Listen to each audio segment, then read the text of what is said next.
बिहार में एनडीए जीत की तरफ अग्रसर हो रही है और इसका जश्न फिलहाल मुंबई में जो महाराष्ट्र प्रदेश कार्यालय है बीजेपी का, वहां पर भी देखने को मिल रहा है।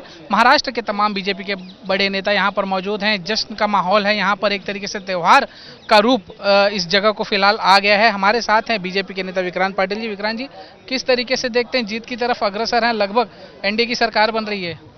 जनता ने फिर एक बार मोदी जी के प्रति प्रेम व्यक्त किया है।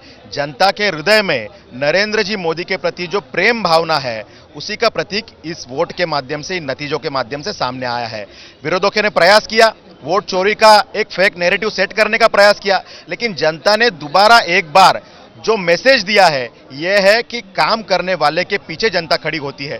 मोदी जी ने पिछले 10 सालों में जनता के लिए जो विकास का एजेंडा चलाया, जनता ने, बिहार के जनता ने उसके प्रति प्रेम दिखाया है। तो जो बिहार में हुआ वही महाराष्ट्र के स्थानिक स्वराज्य संस्था में आने वाले चुनाव में और मुंबई में यही स्वरूप, यही प्रतिबिंब देखने मिलेगा, ये खातरी है। जी, विपक्ष आरोप लगा रहा है, मतलब विपक्ष आपकी कह रहा है कि ये बीजेपी की जीत नहीं, इलेक्शन कमीशन की जीत है। अब वही है, गिरे तो भी टांग ऊपर, ये भूमिका हमेशा विरोधियों की रही है।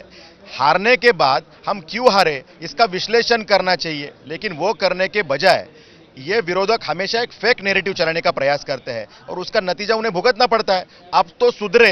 राहुल गांधी जी ने जिस प्रकार, उनके जो सलाहकार है वो बदलने की जरूरत है। हर चुनाव के पहले और बाद में कोई तो भी उन्हें कुछ सलाह देता है और उसके ऊपर वो काम करते हैं और फिर घुटने के बल गिरने का हमेशा काम होता है। मुझे लगता है ये करने के बजाय अच्छा काम करे, विकास की बात करे, विकास के सजेशंस दे। हम भारतीय जनता पार्टी, नरेंद्र जी मोदी, महाराष्ट्र में देवा भाऊ और मित्र पक्ष, ये हमेशा पॉजिटिव सजेशन लेके काम करने वाले लोग हैं, जनता के प्रति काम करने वाले लोग हैं। तो इस एजेंडा पे काम करेंगे तो जनता उन्हें के बारे में भी सोचेगी। नहीं तो आज बिहार में जो हुआ है, आने वाले स्थानिक स्वराज्य संस्था में यही प्रतिबिंब आपको भारतीय जनता पार्टी और मित्र पक्ष के बारे में देखने मिलेगा। जी, आखिरी सवाल, वोट चोरी का मुद्दा आपने कहा बिहार में विपक्ष इसे भुना नहीं पाया, लेकिन महाराष्ट्र में भी विपक्ष जो इस मुद्दे को जोर शोर से उठा रहा है, मोर्चे निकाले जा रहे हैं, इलेक्शन कमीशन का विरोध हो रहा है। क्या लगता है महाराष्ट्र में यह मुद्दा चल पाएगा? जनता के सामने, जनता के दरबार में वोट मांगने के जाने की अभी इनकी हिम्मत नहीं है। लोकसभा में इनको थोड़ा सा यश मिला तो सब ठीक था, तब वोट चोरी नहीं थी। विधानसभा में जनता ने इनको चपराक दी, उसके बाद में ये वोट चोरी का विषय बोलने लगे।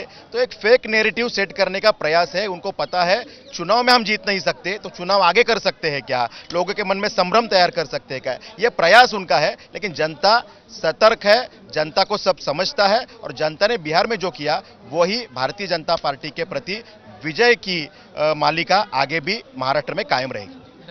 बिल्कुल, तो बिहार के बाद महाराष्ट्र में भी जो विजय पताका है वो एनडीए द्वारा लहराई जाएगी, ऐसा विश्वास जो है फिलहाल बीजेपी के नेताओं की बातों से स्पष्ट होता नजर आ रहा है।